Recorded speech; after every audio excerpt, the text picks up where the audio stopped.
Wow. Okay. But and a constitutional democracy. That one, I have to just, what impunity? With all there's respect wiggle to room your on to this your proverb. particular issue. No, there's wiggle room in this issue of the appointments. What law has he broken, and where does impunity come in? Well, I think these are the conversations that we're having this hour. Joining us on the line is Waikwa Wanyoike, who is a constitutional lawyer. Thank you for joining us in the conversation today. As you can already hear, there are many sides that are already being picked on this conversation. First of all, Karibu Sana. Asante sana Nduoko. How are you doing, sir? I'm trying. It's unfortunate that we have to come and discuss the president violating the law yet again. Oh, you're the second person that has had these sentiments as the conversation has begun this morning. We spoke with Kelvin, and you were listening in on that. He was upset, quite disappointed as the conversation started. Now you're hearing, you're saying it's an unfortunate situation that we're looking at here. What is unfortunate about it? If we can just kick it off here, what is unfortunate? That 34 out of the 40 then have been appointed, or that there is a deeper, more hidden meaning with the unappointment of the 6? Or the delay in the appointment of these people and not following the dictates of the court, which doesn't give you a specific time within which he must appoint. Which is it? Yeah, so let me just start with what is most disappointing. And maybe just because I followed some of the conversation with lawyer Mogani. Just first of all, to go where CP has been going, the question whether the president has violated the Constitution and the law. He has. He has because of a number of reasons. The first one is one needs to go to the judgment in the case number 369 of 2019. This is the case brought by Adrian Kamotho, arguing that the president ought to appoint the judges. Mm-hmm. This case was decided, I think, more than a year ago. In that case, the court said that the president's failure to appoint the judges violates the Constitution and the law. So the court had, in that case, dealt with time. Otherwise, it wouldn't have found that the president has already violated the Constitution and the law. And this is order number 2. Mm-hmm. If, in fact, the court thought that there was still wiggle room for the president to play with.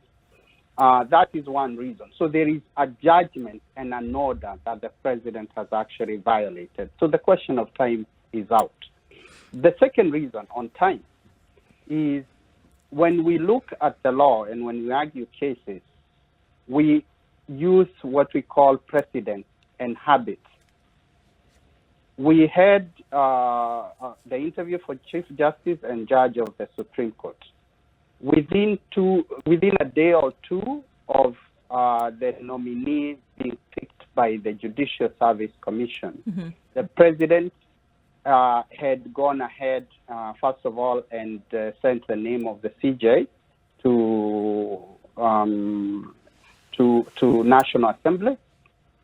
And later on, after he got the name of the CJ, within a day or two, he had made the appointment.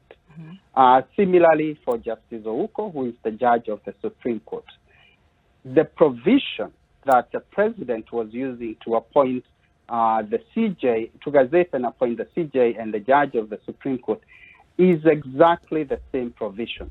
So what is this thing, or what is this reading of the law that allows the president to say, okay, for these judges, I have 2, 3, or 20 years, Mm-hmm. but for CJ and the judge of the Supreme Court, I can do it in a day. And we've seen other appointments being gazetted within a day by the president. When we talk about reasonable time in Article 260, and Article 260, and this is important for your listeners, Duoko. Article 260 is the interpretation article in the Constitution.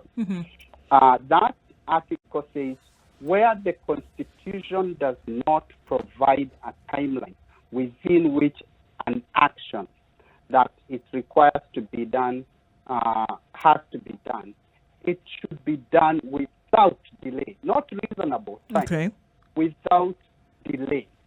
So the question then I have for you and your listeners is 2 years for somebody who is not supposed to do anything more, not even change the spelling of the names that he's been presented with, is that delay? Okay. It is delay. The reason why, Waikwa, the reason why there was an ask for these judges to be appointed in the first place was that there was gaps. There were not enough. The justice then was not being expensed, across board, because there were just not enough in terms of number, and the problem needed to be solved now. That there was often complaint that the people were not being served from the judiciary because they didn't have enough, and that's why this entire process began in the first place. So it was not a suggestion, it was a need, and it was urgent at that point. Would these not be elements that the president then, in his appointment, would take into consideration and say, look, this is not something that was brought to me or in the flow of things because they didn't have anything to do. It is clear that they needed these individuals to sit in these positions. Why would that not then be considered when making the appointments and taking so much time?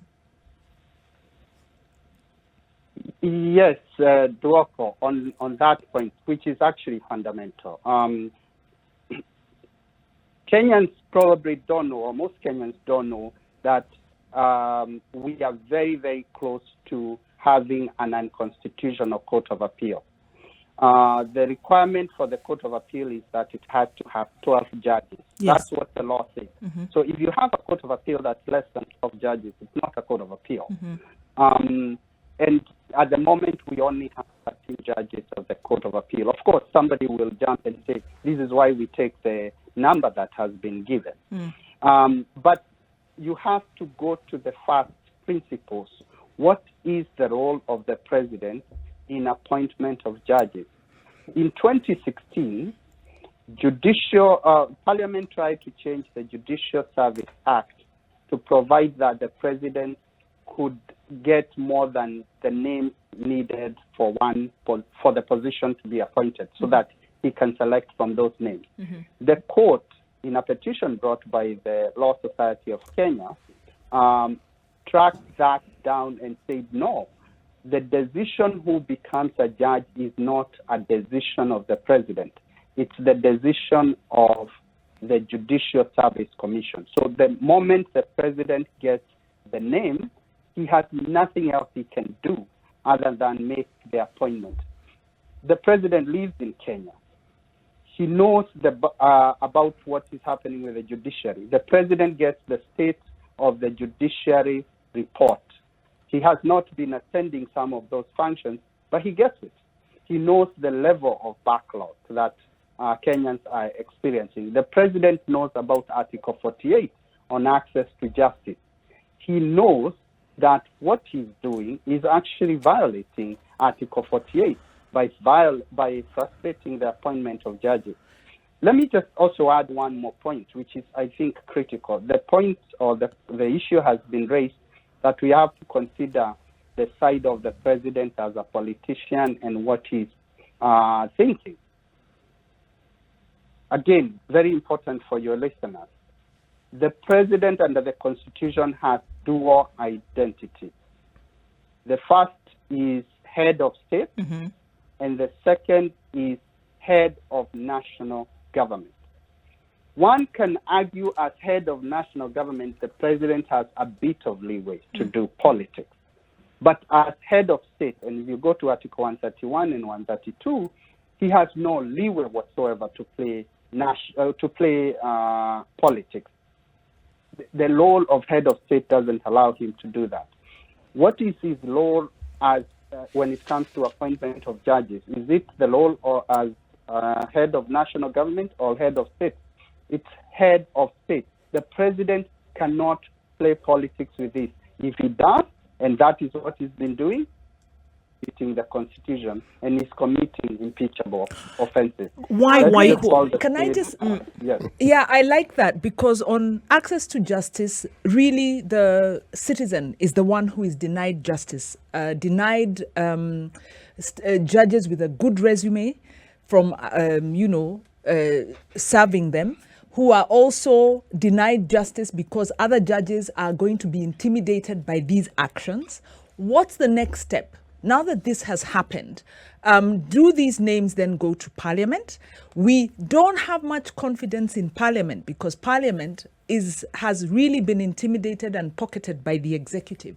What are the opportunities for citizens to institute impeachment, for instance, of the president? Yeah, before I go to the impeachment question, Duoko, just to address the first part of your question. That was actually not Nduoko. That was Wanjiro Gikonyo. Yeah. Yes. Wanjiro, yes. My apologies, actually. Just to deal with that and the first part. You see, we are saying that the president is victimizing judges, and we can see a pattern. At least 3 of the judges who have not been appointed, their public record is out there. The latest being Justice Joel Gugi and Justice Odunga. And that relates to BBI. We know Justice Coril, for example, sits in the Constitutional Division and makes a lot of decisions as he should against the executive. People may not know this, but Justice Mucherule led the bench that decided the minor KI case in 2016. That case was so important in the 2017 presidential petition. So one can actually trace a pattern. In fact, I can argue that there are people who are already tracing a pattern that the judges who've been appointed, the president is showing that he's rewarding for some of them for certain things. And I can go on where that link is being drawn. I don't want to do that because I think all the judges who've been appointed are eminent jurists. And this is the unfairness the president is even doing to those he's appointed, because what the message he's sending is they're favorable. These are people who will do what I want. I want them at the Court of Appeal before the BBI bench is constituted, because if they sit in that bench, they will help me. It's really unfair to the judges who've been appointed or who've been gazetted, not just the ones who've been left out. So that's one. The second point I wanted to make, which is fundamental, is why the non-appointment of the 6 is the worst violation of judicial independence. Remember, the reason why the president is not allowed to select is a way of preserving judicial independence. Judicial independence has 2 very critical parts to it: the institutional independence, and the institutional independence has some facets to it. Operational independence, so for example, how the judiciary gets money and all that. And we are still struggling with that. As we all know, the national government has refused to operationalize the judiciary fund. But the reason we have judicial independence actually boils to one thing, what we call individual independence of judges. Remember, if you look at the judiciary as providing product in a market or selling a good in the market, what they sell is decisions and nothing else. It's making judgments or making decisions. What you protect, even when you put institutional independence, is not so much the institution, it's the judge. And that is what we call individual independence of the judge. The moment you start interfering with that, by making judges know that if they make decisions that are seen to be against the president or mightier people, they'll be victimized. and that those who make decisions that are seen to be friendly to the president, so for example, allowing him to run when he has integrity issues as a candidate, or other decisions that they will be favored, then that completely bastardizes the element of individual independence. You've killed the entirety of the judicial independence once you kill the judicial independence. If judicial independence is the blood that runs in the judiciary and that keeps the judiciary alive, individual independence is the plasma. And without that, it doesn't matter how much blood you have running. You have no life. I'm looking at this, and it could be basic, and maybe that will help. That with the appointment of the judges for whom he's been given the purview to do so, what you're basically saying is that we have done the due diligence, and we've brought the check for you to sign. All you need to do is trust the process that we have done what we needed to do and sign the check, right? So if you refuse to do that, then you are stepping outside of the mandates that we have. Or rather, if you change the figures on the check, or if you change the recipient of who this money is going to, then there's a problem. So my question, as rudimentary as it will sound, why would he, knowing full well the implications that would come about by changing the list or by removing some from the list that was presented to him, why would he make a decision to do so, knowing full well the implications that would come, just like what we are discussing today? Why would he make that decision? You know very well, you say, he lives in Kenya. We would hope that he has consumed the tenets and elements of the Constitution, that he has advisors who are up and about and around him who would have told him 1, 2, 3, other things, knowing full well that his responsibility was to rubber stamp the suggestions that had come. Why would you deliberately go against it, knowing the implications that are waiting in the shadows? And as you answer that, could you also tell us what are the likely next steps? What are we likely to see happen? So if I may attempt Duoko's question first before next steps. Uhuru comes from a place of entitlement. It's very clear. There is sufficient evidence now. Uhuru comes from a place where he believes he's entitled to his opinion and what he wants done. He comes from a place where he doesn't know or doesn't understand the word no. He also seems to come from a place where the word sharing doesn't make sense to him. So he can't understand why, being president, somebody, whether it's the Constitution or anyone else, would expect him to share power. This is why he thinks that he has to be the be-all and end-all. That is the reason why he cannot believe that the law and the Constitution can actually require him only to sign on names. But a second issue that comes from your question, Duoko, is remember, the president is not helpless in this. If he follows the Constitution, all he needs to do is appoint or gazette all these judges, and then whatever evidence he has, he brings it to the Judicial Service Commission so that the Judicial Service Commission can investigate and conduct hearings if it finds it necessary, if the judges have issues, because that's what the law provides. And if the Judicial Service Commission actually finds that there are grounds to actually question the integrity or whatever it is, the competency of any of the individuals the president is uncomfortable with, it will actually send that report to the president requiring him to appoint the tribunal. And the president actually has a free hand on who he appoints to sit in that tribunal. So it's not like there is no process to deal with whatever issues if there were legitimate issues by the president. But there are no legitimate issues, and that is what your listeners need to know. And why are there no legitimate issues? Because when the president was asked by the court, and twice now, because there is the first case that I talked about, and there is a new case by Katiba Institute, to bring the complaints he has against the individual judges he doesn't want to appoint. He has not done that, which clearly shows it's witch hunt, it's victimization. There is no other way to look at this, and this is not rocket science. On the next steps, first of all, it's important for Judicial Service Commission to know that there is a judgment that requires the president to appoint all the nominees. It's important for our new Chief Justice to know that, and that case is Petition 369 of 2019.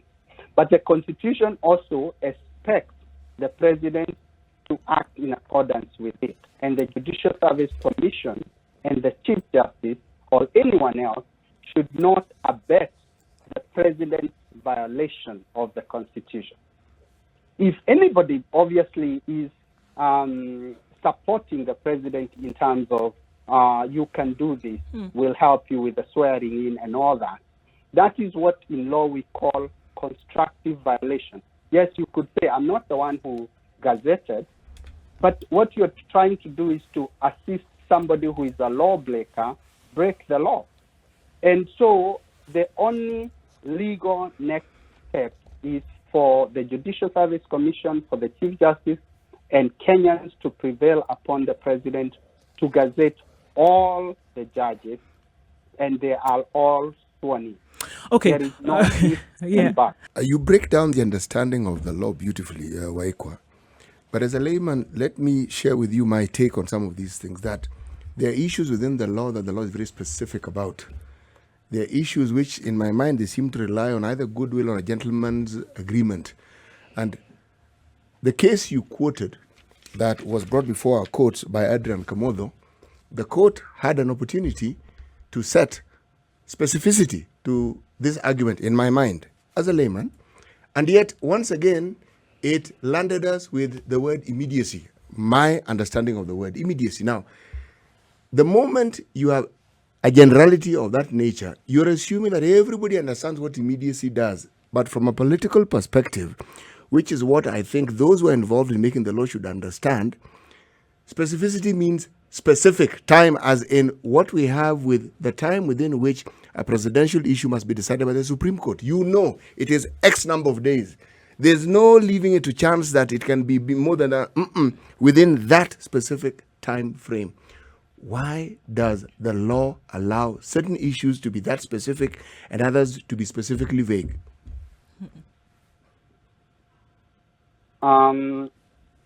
So, by the way, let's first of all disabuse the notion that the law is vague. The law is not vague.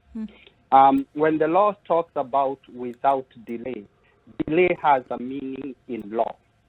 And let's not forget, when you read the Constitution, you just don't read one section. So just to give you an example, and Mr. Morgan discussed earlier about the signing of bills that come to the president from Parliament. The law there says the president must act within an X number of days. In fact, the court has discussed in a different case, when the law is not specific but requires the president or anyone else to do something, what is that timeline? And the court has said within 14 days, that's a reasonable timeline.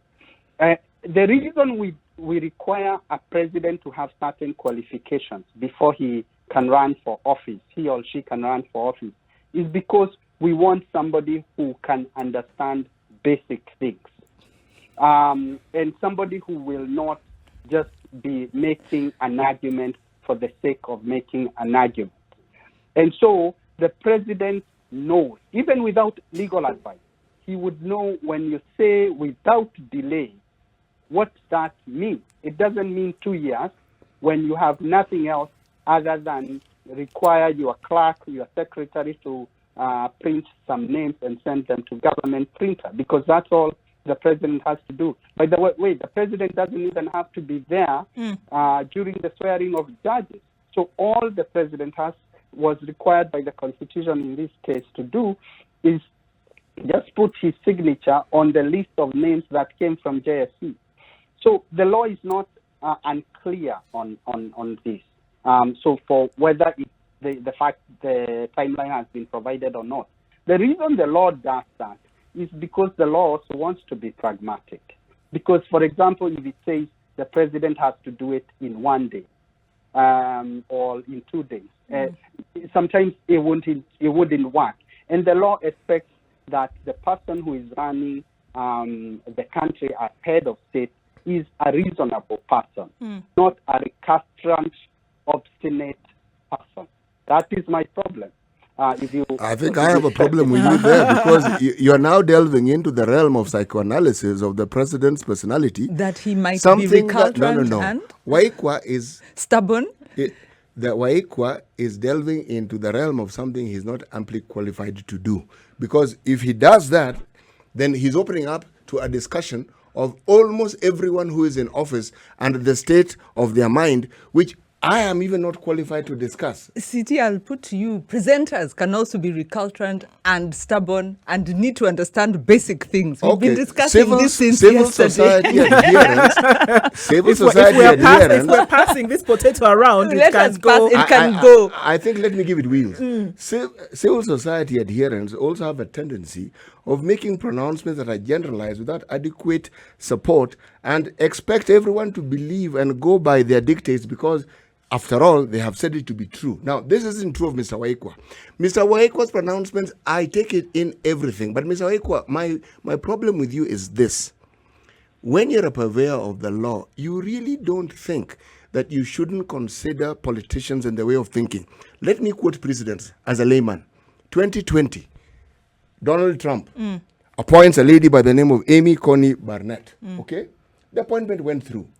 A similar argument, you smile because I think you know where I'm going with this. A similar argument ensued because the precedent was when Obama had such a situation, he delayed. In appointing. The very thing that you're saying, he understood that it wasn't appropriate. Now, appropriate in this case falls into that goodwill and gentlemanly understanding of the law that I'm presuming. Trump didn't subscribe to it. He appointed. But then now, something else came into the discussion, something which you also touched on, the independence. When this matter of the presidential election got to the Supreme Court of America, this Amy Barnett showed her independence. She voted with the rest. Whatever was anticipated and was discussed about possibly turning this judgment should it get to the Supreme Court didn't work. So, I think you see where I'm coming from.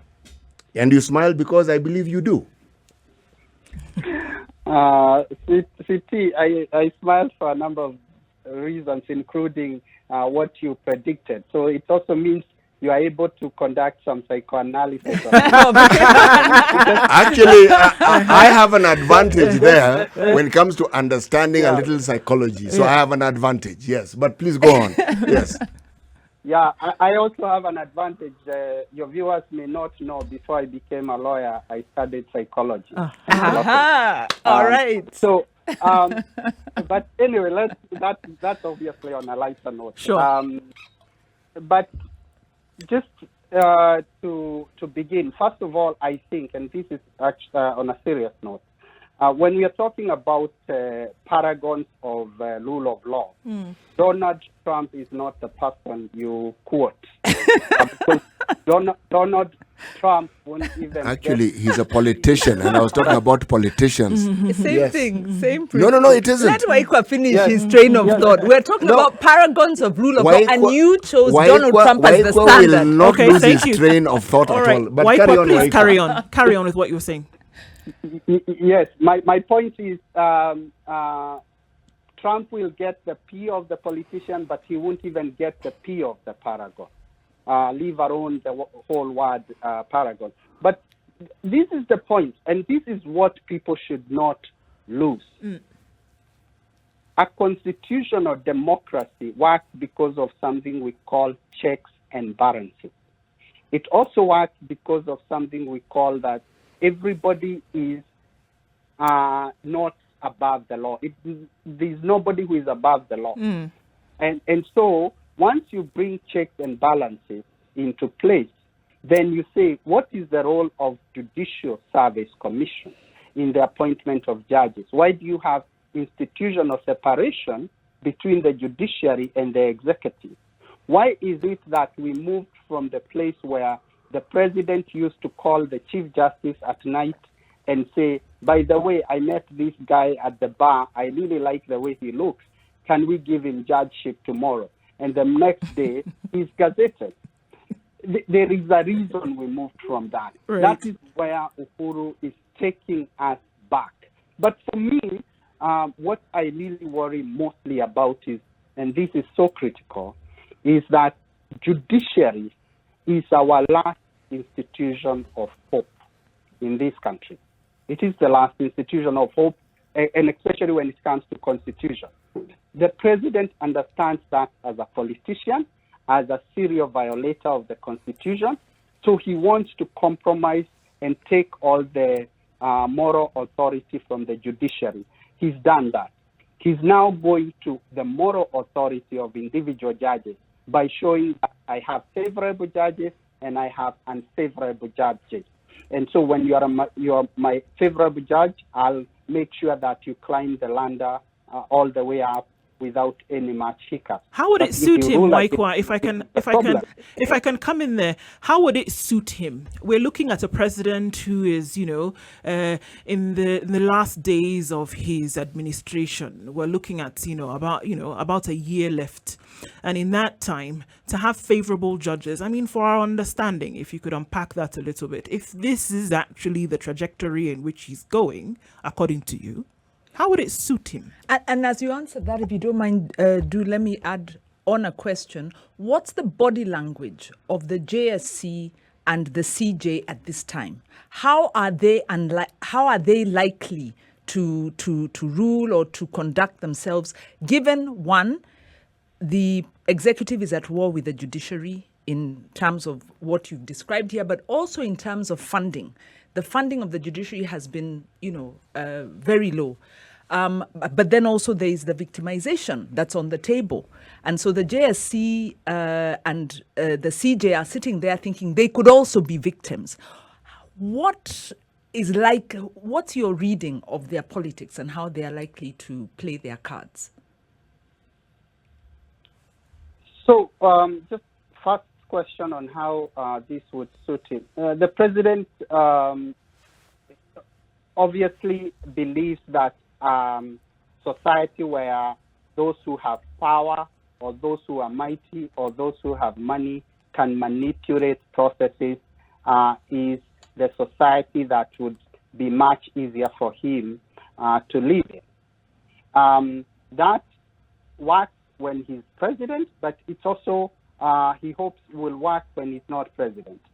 And given the way the president has violated the constitution, Kenyans should not, and in fact I feel, and I go back to the psychology again, Kenyans are being primed for that nothing, Uhuru can do anything, and you should be ready for that. And so the question Kenyans should be asking is, what is this that we are being primed by Uhuru that he can do and he doesn't have to refer to the constitution?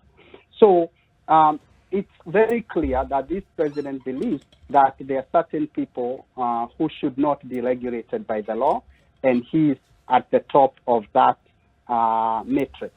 On JSC body language, I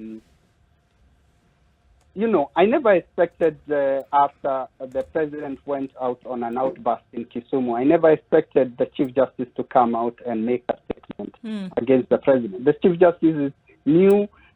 She has so much to deal with, and this is why it's also so unfair to the Chief Justice that the president has done this, because now it's put the Chief Justice in a very, very awkward situation when she has so much to juggle. And now she's forced to think, do I go with the swearing in? Do I make a statement? What do I do? She really didn't need to be put in such an awkward situation. But then when you go into leadership, you have to be ready from day one and from minute one. And it's really up to her to rise up to the moment. And the moment she needs to rise up to, and what really matters now, is for individual judges to know that they can exercise individual judicial independence without being victimized. Because if, for example, the Chief Justice just does nothing, then there is no way not to read that as sort of endorsing what the president has done, including that the president has favorites and that certain people he wants to victimize, and she will have participated in that.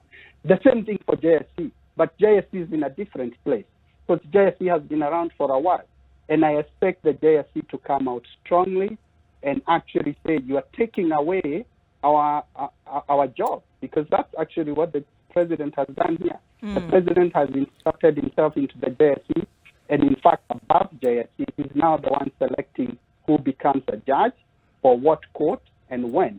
And JSC, if for nothing else, even for selfish reasons, should come out and say, this is unacceptable. Even as we wrap up this conversation, Waikwa, I mean, for now, clearly it is something that it's going to be in the public for some time, and there's been, suggestions here. Will the 34 decline to take up these positions in solidarity with the rest of those who have been who've been rejected from this list? Will they take up their appointments? What is going to happen? Will the president relent then on his appointments of these 34, listening to the pressure that has come in? As you wrap it up, your final words on this, what do you expect to see? I know what you would like to see. What do you expect to see in the coming days? I'm not even sure I know what I would like to see, because it's the dilemma we've been presented. So if the judges don't, or if the ones who've been gazetted don't take our position, what does that mean? At the end of the day, and I can even ask, if I was in the same position, what would I do? At the end of the day, it's an individual decision what they do. It's really an individual decision. And those who, even if somebody refuses to take the position or takes the position, may not mean so much, because we don't understand all the factors that are driving them. So I wouldn't want to pass judgment on the basis whether the judges will go along or they won't go along. They might be making or may be considering very good, they may be having very good reasons. But this is exactly what the president wanted to do. The president wanted to put people in a dilemma. And every waking day of that judge, they will remember before they pass a judgment that maybe this is the judgment that will come to the president's desk. And when I seek to go to the Court of Appeal, or when I seek to go to the Supreme Court, the president will refuse my nomination. And don't forget, it's not just Uhuru Kenyatta. The person who is becoming president after Uhuru Kenyatta, if there is already born. So they are already observing what Uhuru Kenyatta is doing and learning the bad manners. So it doesn't have to be Uhuru Kenyatta. Once you've set a bad precedent, you've set a bad precedent. But let me just end by this, Duoko, if I may. Yes. If you go to the vetting of judges and magistrates report, there is one very interesting case there. One of the senior-most judges of the Supreme Court was removed partly because he was in the bench that required Matiba to personally sign for a petition when he sued Moi after, I believe, the 1992 election, when Matiba couldn't do it because of the stroke. What the Judges and Vetting and Magistrate Board asked him is, did you have a personal responsibility to do the right thing? Whether now it's for the CJ, whether it is for JSC, or whether eventually it's for individual judges, at some point this is not going to be corporate accountability. It's going to be individual accountability. And the fact that the president is the one who did this may not be sufficient defense. Waikwa Wanyoike, constitutional lawyer, thank you very much for joining us this morning. Asante Sana. And again, another instance where it will be interesting to see how things play out and how the country can participate in this. Thank you very much for joining us this morning. Thank you all. Thank you so you. much. Thank you.